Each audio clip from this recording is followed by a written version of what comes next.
Shalom Vracha, mes chers amis. Aujourd'hui, nous allons parler de Rabbi Shimon Bar Yochai, ce Tana qui est d'un niveau extraordinaire. Et on a l'air de dire que c'est la réincarnation de Moshe Rabbeinu. A priori, il y a un problème. Comment ça se fait que Moshe Rabbeinu ait besoin d'une réincarnation? A priori, il a fait qu'une faute. Et cette faute, elle a été expiée. Comment est-ce qu'on a besoin de réincarner Rabbi Shimon Bar Yochai, Moshe Rabbeinu dans Rabbi Shimon Bar Yochai pour pouvoir qu'il ait une réparation? Quelle réparation? Alors non, on a 17, a priori même plus, mais on va en citer que 17, et connexions qu'il y a entre Moshe Rabbeinu et Rabbi Shimon Bar Yochai. Sur Moshe, on dit qu'il était un malach. Sur Rabbi Shimon Bar Yochai, on dit aussi qu'il était un ange. Les deux, on dit que c'était des anges. D'un autre, on dit que Moshe, eh bien, il est monté dans le ciel dans des nuées. Rabbi Shimon Bar Yochai, à la fin de sa vie aussi, il est monté au ciel dans, comment on appelle ça, dans un certain feu, qui c'est pour ça d'ailleurs qu'on allume à la Lag BaOmer, le feu de l'Ag BaOmer, pour justement montrer que les deux, c'était des gens qui étaient suprêmes. La troisième Nekuda, c'est, comme il est marqué dans le Zohar Hadash, Zaka hulaka de Moshe deitgalelach maledetgal lemalchi alay, que on a dévoilé à Moshe Rabbeinu des choses qu'on a dévoilées à personne. La même chose pour Rabbi Shimon Bar Yochai, on lui a dévoilé des secrets que même les malachim n'avaient pas le droit de dévoiler, on les a dévoilés à Rabbi Shimon Bar Yochai. La quatrième nekuda, c'est que même les anges ont peur de Moshe Rabbeinu et même les anges avaient peur de Rabbi Shimon Bar Yochai.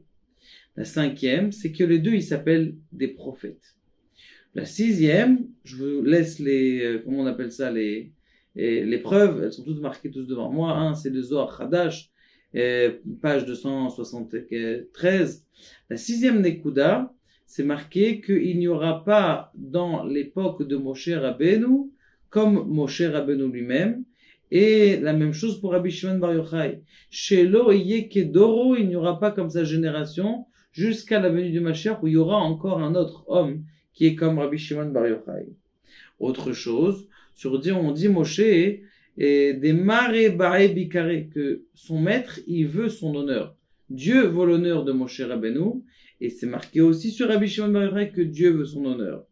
Moshe, on sait très bien que lorsqu'il y a eu l'épidémie au temps de Korach, il est parti vite voir Aaron en lui disant va vite faire les kétoret. Il est parti vite faire les kétoret et l'épidémie s'est arrêtée net. La même chose pour Rabbi Shimon Bar Yochai, il est arrivé à Tel Aviv, à Lod, on appelait ça. Il est arrivé à Lod et il a dit mais c'est quoi des gens qui meurent comme ça les uns et les autres?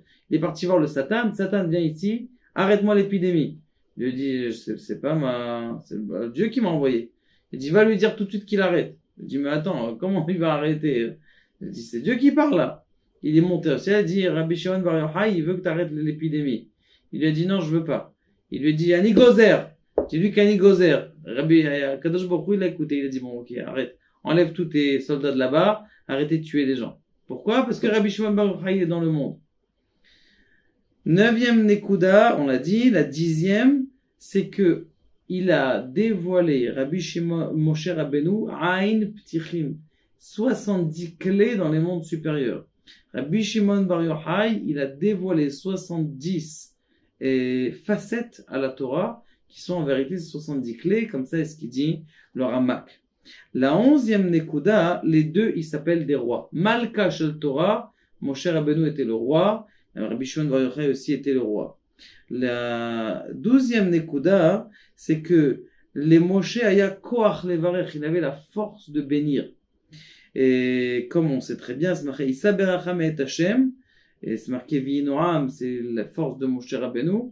La même chose, on a Yoazer, qui était un des amis de Rabbi Shimon Bar Yochai, il est devenu, alors qu'il était très pauvre, il lui a fait une bénédiction, il est devenu multimilliardaire. Moshe Rabbeinu, la même chose, c'est marqué que Akadosh Baruch Hu, il parlait dans son gros-nom. En vérité, c'était pas Moshe qui parlait, c'était Dieu qui parlait dans la gorge de Moshe Rabbeinu. Chez Rabbi Shimon Bar Yochai, on dit aussi qu'en vérité, c'était lui qui parlait dans la bouche de Rabbi Shimon Bar Yochai. Les deux, 14e, les deux s'appelaient Sinaï. Sinaï, parce que les deux, ça va relever un petit peu de, comment on appelle ça, de tension parmi les peuples, chez nos frères, les non-juifs. Il dit, mais pour qui vous vous prenez? Pour qui vous vous prenez pour dire que vous êtes le peuple qui est élu? Et donc, ça, c'est ça qui a fait en sorte le fait qu'on reçoit la Torah, ça nous fait un peuple qui vont attirer l'attention et ne vont pas être trop aimés des autres peuplades. La 15e Nekuda, les deux, ils s'appellent fils d'Akadosh Baruch Hu, ça veut dire ils ont cette chavivut, cette cherté chez Akadosh Baruch Hu. La 16e Nekuda, il n'y a personne qui les a enterrés. Moshe Rabbeinu, eh bien, on ne sait pas où est-ce qu'il est son kever, il est marqué dans Masechet Sanhedrin, je passe les détails. Et Rabbi Shimon Bar Yochai, comme vous le savez, personne n'a touché son cercueil, comme il se battait, comme on l'a dit déjà, la yeshiva où il a étudié à Pékin et la yeshiva de Méron, il se dit non, il va être enterré ici, non, il va être enterré ici, le cercueil il s'est levé tout seul, et il a commencé à voler jusqu'à ce qu'il s'est arrêté à Méron, et c'est là-bas qu'il a été enterré pour dire que c'est là-bas qu'il voulait être ici. La même chose aussi pour son fils d'ailleurs, c'est que Moshe Rabbeinu, Rabbi Shimon Bar Yochai, lorsque son fils Rabbi El-Hazar il est niftar, il y avait un grand serpent qui empêchait tout le monde de rentrer dans le tombe de Rabbi Shimon Bar Yochai, un grand serpent, et jusqu'à ce que il y a, comment on appelle ça, ils sont venus enterrer le fils de Rabbi Shimon Bar Yochai, et il y a une voix qui est sortie qui a dit laissez ma colombe qui vienne enterrer son petit oisillon, et donc c'était El-Hazar Beno, que le serpent il est parti, et on a pu enterrer El-Hazar, et depuis là on pouvait prier dans la tombe de Rabbi Shimon Bar Yochai. La 10e Nekuda, que les deux on dise que les malachim ils viennent et ils disent Yavo Shalom, tous les malachim lorsqu'ils sont morts, ils sont venus, ils ont dit Yavo Shalom Yanuchol, que la paix vienne et qu'elle vienne se poser sur leur tombe. Maintenant il y a une question qui se pose, puisque vous voyez que 17 grandeurs que je nommais, il y en a encore, mais c'est les plus flagrantes. Comment ça se fait qu'il a besoin de revenir en réincarnation? Quelqu'un qui est parfait, il a besoin de revenir en réincarnation. Au fur et à mesure des cours, on a donné plusieurs explications. Une des explications, c'est qu'une des fautes de Moshe Rabbeinu, c'était justement qu'il a accepté des peuplades qui n'étaient pas censées ce qu'on appelle le Erev Rav. Et comme il a accepté le Erev Rav, eh bien, ils vont faire souffrir le peuple, comme on le voit aujourd'hui, qu'il y a beaucoup de gens qui s'appellent juifs, mais qui font du mal aussi aux juifs. Et c'est ça ce qui fait malheureusement des guerres. Et ça, c'est quoi en vérité? C'est des Erev Rav, c'est-à-dire une peuplade qui est sortie d'Égypte, qui voulait voir la grandeur de Dieu, mais c'était pas intéressé. Dieu, c'est pas désintéressé. Eh bien, Moshe Rabbeinu les a acceptés. Donc on lui a dit, Moshe Rabbeinu, tu vas revenir dans toutes les générations et tu vas aider ton peuple à se battre contre le Erev Rav. Maintenant, c'est quoi l'autre Nekuda? L'autre Nekuda, c'est que Moshe Rabbeinu, il vous a donné la Torah écrite, simple, compréhensible à traduire, la Bible à traduire. Mais il y a une autre facette de la Torah, 70 facettes, mais une deuxième facette qui comporte ces 70 facettes. D'ailleurs, c'est pour ça qu'on dit le bête de Bereshit, c'est tout simplement les secrets de la Kabbalah. Les secrets de la Kabbalah, Moshe Rabbeinu les a donnés en remèze, les a donnés en allusion, alors que Rabbi Shimon Bar Yochai est venu le dernier jour de sa vie sur terre, eh bien il a dévoilé des choses qu'il n'avait pas dévoilées avant.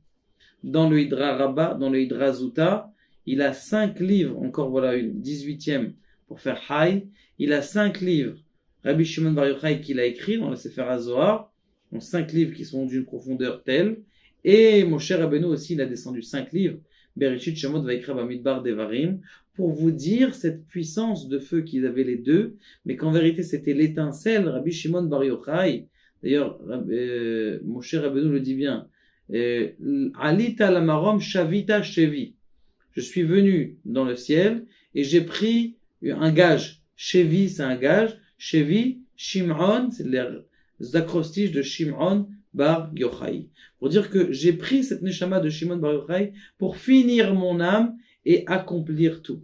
Et comme vous le savez très bien, les chassidim disent, le Baal Shem Tov, il a vu une fois le Mashiach, il lui a dit, quand est-ce que tu vas venir? Il lui a dit, lorsque tes enseignements, c'est-à-dire les enseignements de la Kabbalah, ce que nous sommes en train de faire maintenant grâce à Israël Torah et diffuser, c'est que quand les gens connaîtront les secrets, un petit peu des secrets de la Kabbalah, pas tous les secrets, même un petit peu lorsque ça sera dévoilé par la Chassidoute, par la Kabbalah, et bien là, alors là, le Mashiach viendra. Baruch Adonai, la Olam, Amen, Amen.